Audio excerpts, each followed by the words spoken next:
ഒരു അനീതി പഴയ നീതികളൊക്കെ കുഴി തോണ്ടിക്കൊണ്ടുവരുമെന്ന് പറയാറുണ്ട്. അതാണിപ്പോൾ അക്ഷരാർത്ഥത്തിൽ സംഭവിച്ചുകൊണ്ടിരിക്കുന്നത്.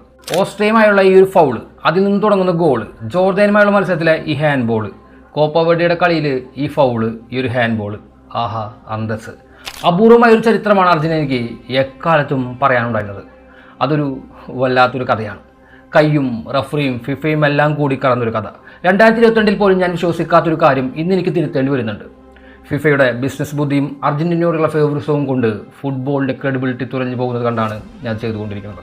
കുറെ മാന്യന്മാരായ നന്മ നിറഞ്ഞ കണ്ടന്റ് ക്രിയേറ്റേഴ്സ് ട്രൂ ഫാൻ ആണെന്ന് തെളിയിക്കാൻ ലാബിൽ ലഭിക്കാൻ വേണ്ടിയിട്ട് അർജന്റീനയുടെ വിജയത്തെയും ഫൗൾ സിറ്റുവേഷനെയും ന്യായീകരിച്ച് വരുന്നത് കാണാം. എന്നാൽ എനിക്കതിൻ്റെ ആവശ്യമില്ല.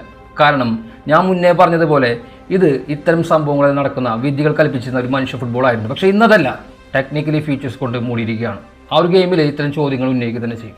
വാദം വളരെ രസകരമാണ്. ഹൂരിയൻ്റെ ആദ്യത്തെ ടച്ച് ബോളിലായിരുന്നു, അതിനുശേഷമാണ് ഇന്റർസെപ്ഷൻ എന്ന്, അതും സ്ലൈറ്റ് ടച്ച്.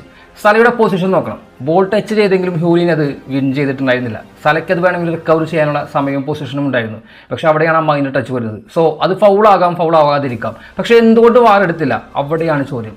ഇനിയിപ്പോൾ ഫസ്റ്റ് ബോൾ ടച്ച് ചെയ്താൽ പിന്നെ ചെയ്യുന്നതൊന്നും ഫൗളല്ല എന്നാണ് നിങ്ങൾ വാദിക്കുന്നത്. അതാണ് റോള്. എന്തിനാണ് വാർ?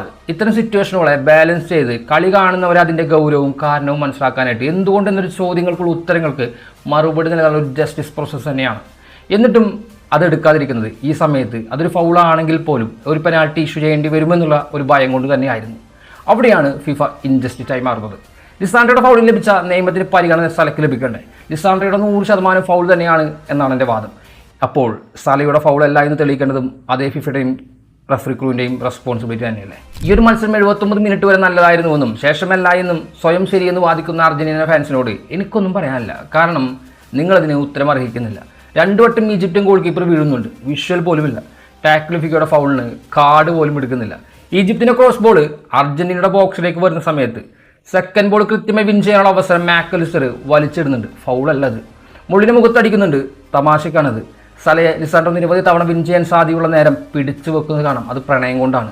അർജന്റീനയെ തൊടുമ്പോഴെല്ലാം ഫൗൾ നൽകുന്നത് അവർക്ക് അയിത്തമുള്ളവരായതുകൊണ്ടാണ്. ഒരു ഗോളിന് ഡൗൺ ആവുന്ന അർജന്റീനയ്ക്ക് കൃത്യമായിട്ട് പെനാൽറ്റി ഒതുക്കപ്പെടുന്നുണ്ട്. ശ്രദ്ധിച്ചാൽ മനസ്സിലാകും ആ ഒരു ചാൻസ് 50-50 ആയിരുന്നു. അത് വിൻ ചെയ്യുന്ന അർജന്റീന താരം ചെന്ന് കയറുന്നത് വ്യക്തമാണ്. എന്നിട്ട് ഒരു വാർ പോലും പോകുന്നില്ല.